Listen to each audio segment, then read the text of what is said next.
Settle into the place where your body feels safest. Let your shoulders loosen. Let the day soften around the edges. Nothing is required of you now. No answers, no effort, no understanding. Just listening. Or maybe not even that. Tonight, we are not rushing anywhere.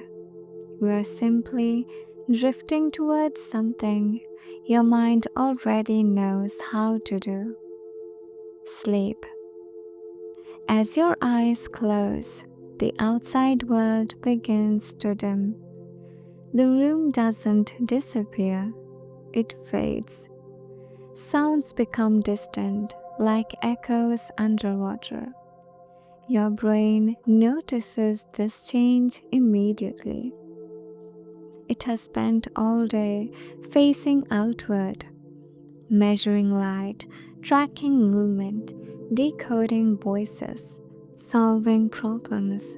But now, as darkness gathers, it senses a familiar invitation. It's time to turn inward. This is where the journey begins. Not with dreams yet, but with the quiet doorway that leads to them. Inside your skull, billions of neurons are still humming softly. They don't sleep the way muscles do. They shift modes. Waves of electrical activity slow and stretch. Like breathing becomes deeper without you noticing. The fast, sharp rhythms of waking life begin to dissolve into something gentler. Thoughts lose their urgency. Edges blur. Memories float up, then drift away before finishing their sentences. This is the brain loosening its grip on the waking world. And for a moment, there is nothing to replace it. Have you noticed this space before? That fragile moment where you're not quite awake, not quite asleep, where images flicker without meaning, where sounds melt into shapes, where logic quietly excuses itself from the room.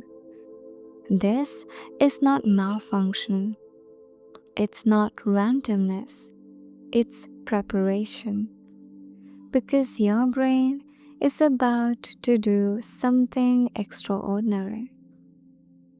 Every night, without asking permission, your brain builds entire worlds.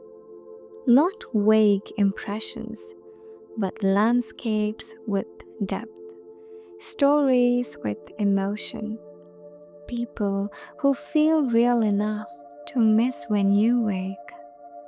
In dreams, you walk through places that never existed, yet feel strangely familiar. You experience fear without danger, joy without cause, conversations that vanish at sunrise but leave emotional footprints behind. And somehow, all of this happens while your body lies still, breathing quietly in the dark. So the question isn't whether dreams are real experiences, it's why the brain creates them at all. From the outside, sleep looks like absence, stillness, nothing happening. But inside your head, it's one of the busiest times of the day. As sensory input fades, the brain doesn't power down, it redirects. Energy once spent on the outside world now flows inward, into memory, imagination, emotion, and meaning. It's as if the brain says, If the world is quiet, I'll create one of my own. This instinct is ancient, long before language, before cities, before writing. Our ancestors dreamed in caves, under open skies, surrounded by darkness broken only by firelight. Dreams arrived then, as they do now, vivid, emotional, unforgettable. Early humans didn't dismiss dreams as nonsense. They treated them as messages, warnings, rehearsals, prophecies. Because when you dream of falling, your heart still races. When you dream of being chased, your body still prepares to run. To the brain, dreams are not fake, they are experiences, just generated internally. And here's something quite remarkable. When you dream, many of the same brain regions activate as when you are awake. The visual cortex lights up, even though your eyes are closed. Emotional centers pulse, even though nothing is happening to you physically. Memory networks weave fragments of the past into new patterns. The brain doesn't distinguish sharply between real and imagined. It responds to meaning, and dreams are saturated with it. So, as night deepens, your brain does something both simple and profound. It disconnects from the outside world and reconnects with itself. Signals from your eyes, ears, and muscles are gently muted. The brainstem acts like a gatekeeper, ensuring your body stays still so you don't act what you're about to experience. And in that safety, the inner world comes alive. Think of it like this: all day, your brain is a receiver. At night, it becomes a storyteller, not telling stories for entertainment, but for integration. Dreams are how the brain speaks to itself in the language it understands best: images, emotion, metaphor. You don't dream in equations, you dream in scenes. A hallway that never ends, a face that feels important but unnamed, a place you've never been yet somehow recognize. These aren't accidents. They are the brain translating complex internal processes into experiences you can feel. As you sink deeper now, your breathing slow, your thoughts softer, your brain is already shifting. Neural networks that handled deadlines and decisions are quieting. Those linked to memory, emotion, and imagination are warming up. The spotlight of attention dims, and the stage light of the inner theater rise. The curtains haven't opened yet, but they will. And when they do, your brain will begin assembling a world. Not randomly, not carelessly, but with purpose shaped by millions of years of evolution. a world designed to help you feel, remember, learn, and sometimes heal. For now, rest in this in between place, the place where waking dissolves, where the outside world releases you, where your brain prepares to dream. In the next chapter, we'll drift deeper into the machinery behind this magic, into how the brain builds dream worlds from fragments of memory, emotion, and expectation. But for now, let yourself float here. The night is still unfolding. Chapter 2: The Architect Inside Your Mind. Somewhere beneath your quiet breathing, your brain has crossed a threshold. The outside world has loosened its hold. Light no longer matters. Time has softened, and now, gently, almost invisibly, construction begins. Your brain does not wait for dreams to appear, it builds them, not with bricks or sound, but with memory, emotion, and expectation. Every face you've seen today, every place you have walked through, every feeling you didn't quite process, none of it disappears. It settles like dust drifting down after a long day. And when night comes, the brain gathers that dust and begins to shape it. Imagine a vast dark workshop inside your mind. No lights, no walls, just quiet activity. Here, neurons that once fired separately during the day begin to speak to each other in new ways. A memory from childhood brushes against a thought from yesterday. An emotion without words finds an image to wear. A fear loosens itself from logic and becomes a scene.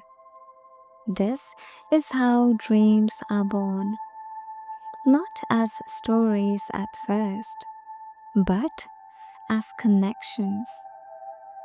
During sleep, especially in the deeper stages, your brain's usual filters relax.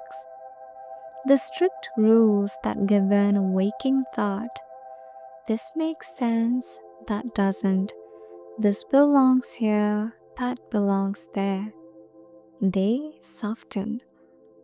This freedom allows distant ideas to meet, and when they do, the brain turns those meetings into experiences.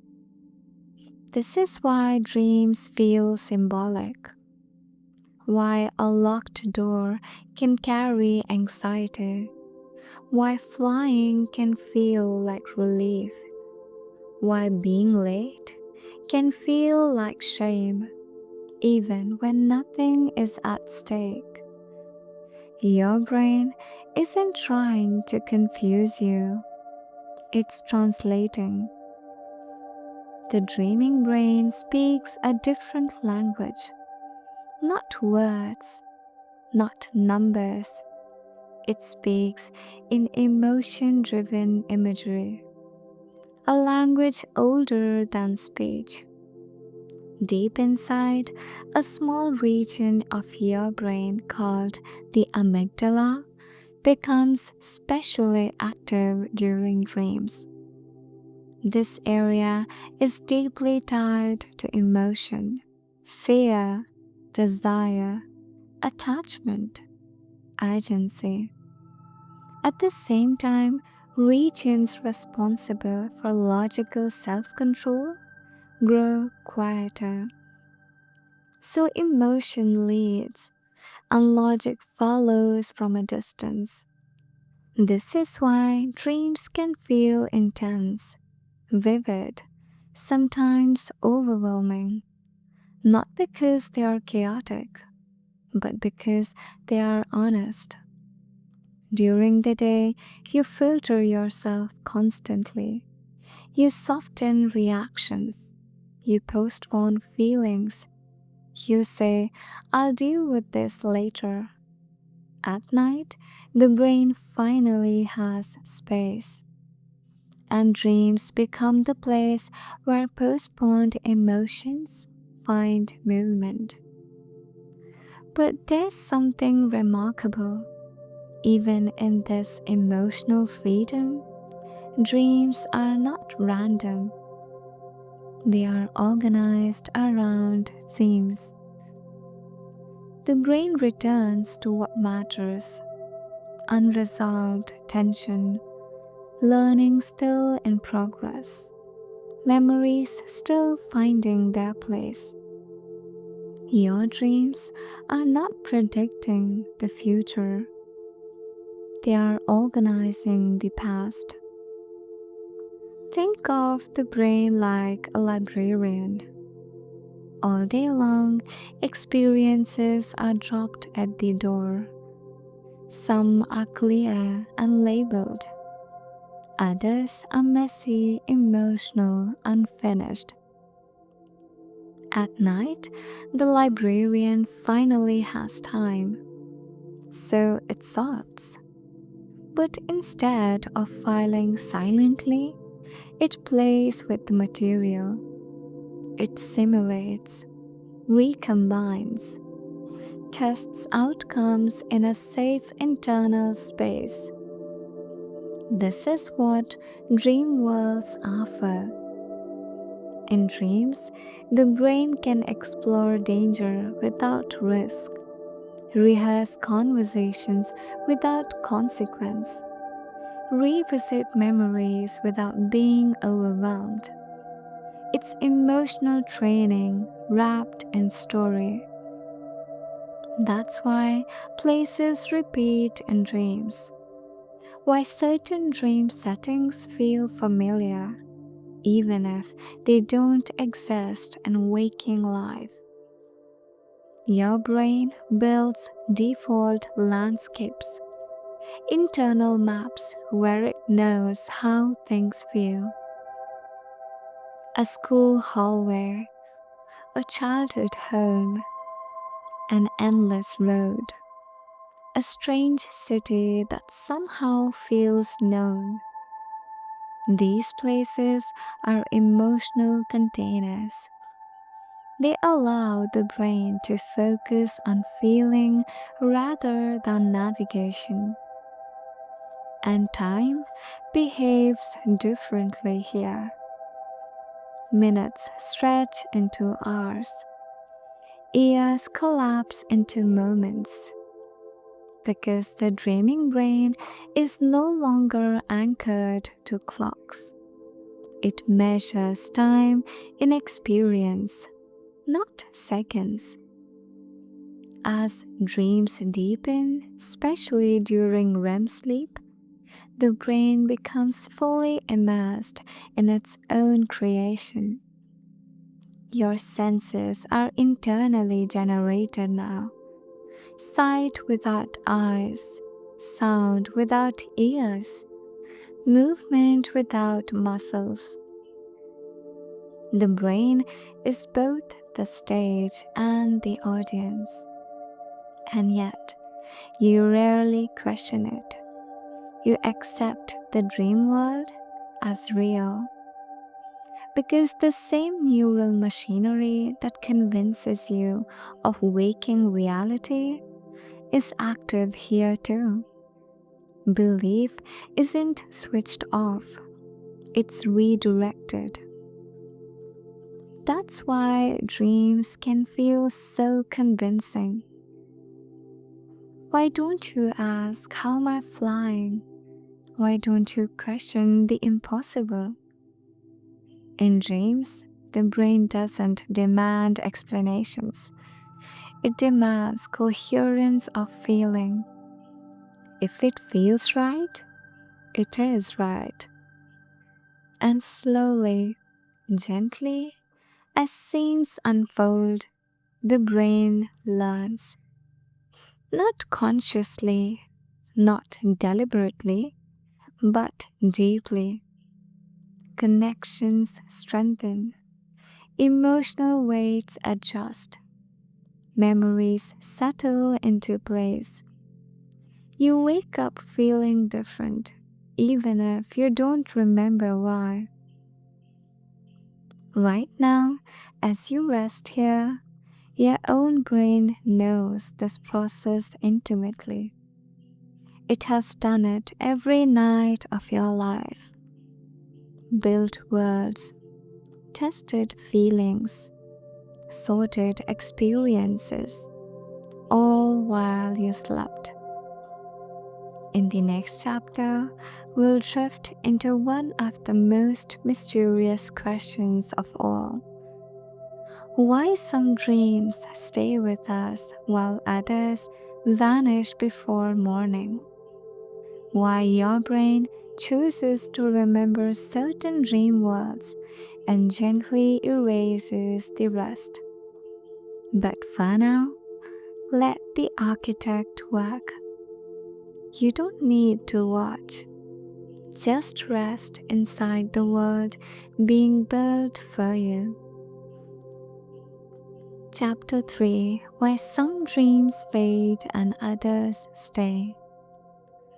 Morning arrives gently. Light slips through curtains. The world begins to return, and with it comes a strange feeling, as if something important just slipped through your fingers. A dream. You know you were somewhere, you felt something deeply. But now the images dissolve the moment you reach for them. Faces blur, places collapse into fragments, and you're left wondering, why does the brain build entire worlds only to erase them by morning? This forgetting isn't a failure, it's intentional. Your brain is selective, especially when it comes to memory. Not everything is meant to stay. During dreaming, especially deep dreaming, the brain enters a state very different from waking life.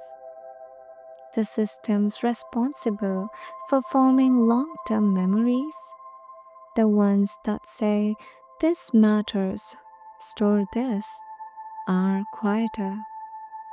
Chemicals that normally help lock memories into place are reduced. It's as if the brain is saying, "This experience is useful, but not meant to be archived." Dreams are not records, they are processes, like breathing, like digestion. You don't remember every breath you've ever taken, but each one mattered. Most dreams are designed to do their work and disappear. They resolve emotional tension, they test reactions, they reorganize memories. Once that work is done, there's no need to keep the scenery. So the brain lets it fade. And yet, some dreams refuse to vanish. They cling to you long after waking. They feel heavier, clearer, almost intentional. Why? Because occasionally the dream intersects with waking consciousness at just the right moment. Near morning, your brain begins to rise toward wakefulness. Memory systems slowly reactivate. Awareness flickers back on. If a dream is unfolding during this overlap, it can slip through the gate. And when it does, it feels unforgettable. But timing alone isn't everything. Emotion matters. Dreams charged with strong feeling, fear, longing, love, grief, wonder are more likely to stay. Because emotion is memory's strongest glue. Think about it. You may forget dozens of ordinary days, but remember one moment of deep emotion forever. Dreams follow the same rule. When a dream carries emotional weight, the brain pays attention. It flags it, not because the images are important, but because the feeling is. The feeling might still need your awareness. Sometimes a dream stays because it connects to something unresolved, a question you haven't answered yet, a fear you have been avoiding, a desire you haven't allowed yourself to name. The dream becomes a whisper from the subconscious. Notice this. But here's the gentlest truth of all. You don't need to remember dreams for them to help you. Even forgotten dreams leave traces. Your mood shifts slightly. Your perspective softens. A problem feels easier without knowing why. That's the dream's work continuing quietly beneath awareness. The brain is not trying to entertain you, it's trying to take care of you. Some dreams fade because they've finished their task. Others linger because the task is ongoing. Neither is better, neither is wasted. And sometimes a dream stays not because it means something, but because it felt like something. A moment of beauty, a sense of peace, a place where everything felt aligned. The brain keeps those too, not as instructions, but as reminders. As you rest now, your own brain is choosing what to keep, what to release, what to dissolve into sleep, and what to gently carry forward. In the final chapter, we'll step back and ask the quietest question of all. What do dreams reveal? Not about the future, but about who we are.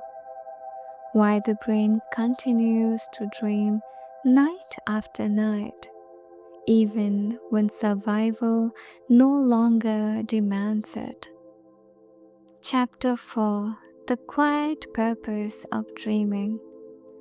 Night after night, long after danger has faded, long after survival no longer depends on constant vigilance, the brain still dreams. This alone tells us something important. Dreaming isn't a leftover feature. It isn't mental noise. It is a function the brain has chosen to preserve across cultures, across centuries, across every human life. Because dreaming does something waking life cannot. When you're awake, your mind is shaped by necessity. You must act, decide, respond. The world demands coherence, but at night, that demand disappears. And in that freedom, the brain can explore who you are beneath obligation. Dreams are where the brain asks quiet questions, not in words, but in experience. What frightens you when no one is watching? What comforts you when logic lets go? What patterns repeat when you stop controlling the story? This is not self analysis, it's self understanding. In dreams, the brain integrates identity, it weaves memory, emotion, instinct, and imagination into a living sense of self. Not the self you present, but the one you inhabit.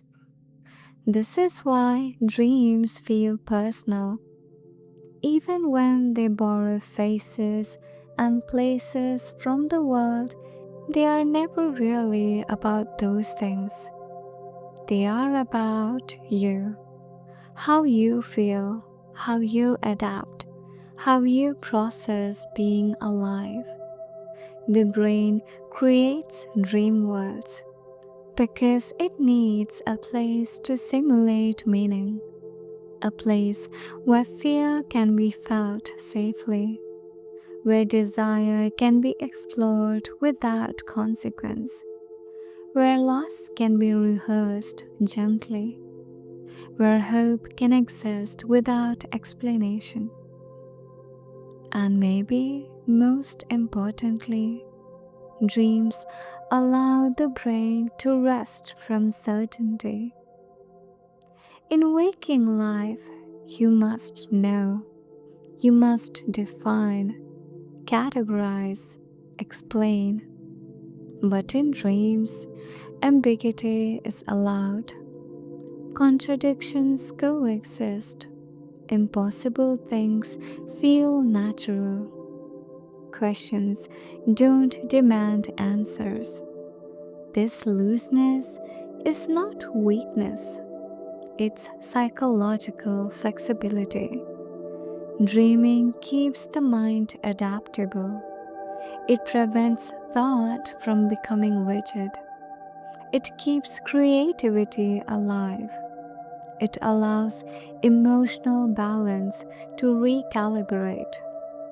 Without dreams, the mind tightens. With them, it breathes.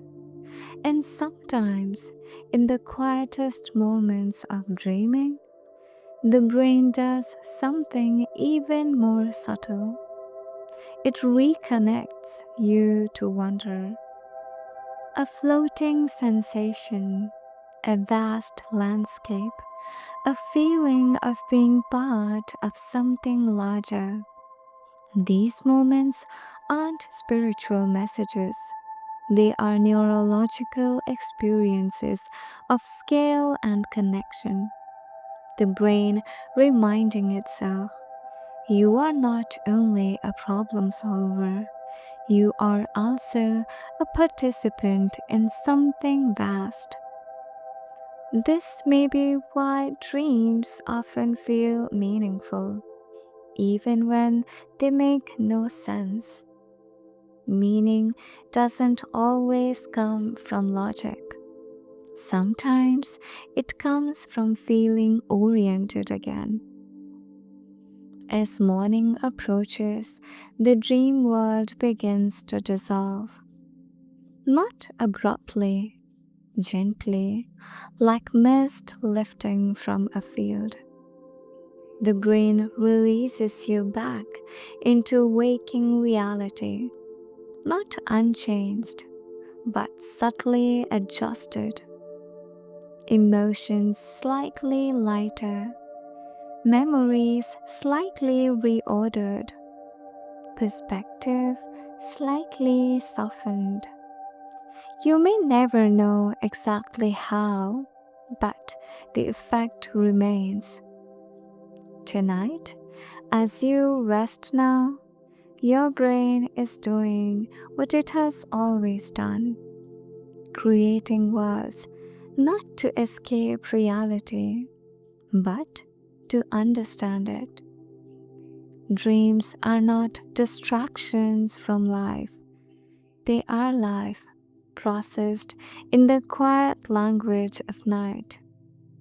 And when you wake tomorrow, you'll carry something invisible with you, a calm you didn't earn consciously, a clarity you didn't reason into existence, a sense of continuity, of being whole. This is the gift of dreaming. So if tonight your dreams feel strange, or fleeting, or unforgettable, let them be. They are signs of a mind doing its ancient patient work. The brain will keep dreaming, night after night, world after world, and somewhere between sleep and waking, you continue becoming yourself. Rest now, the world can wait.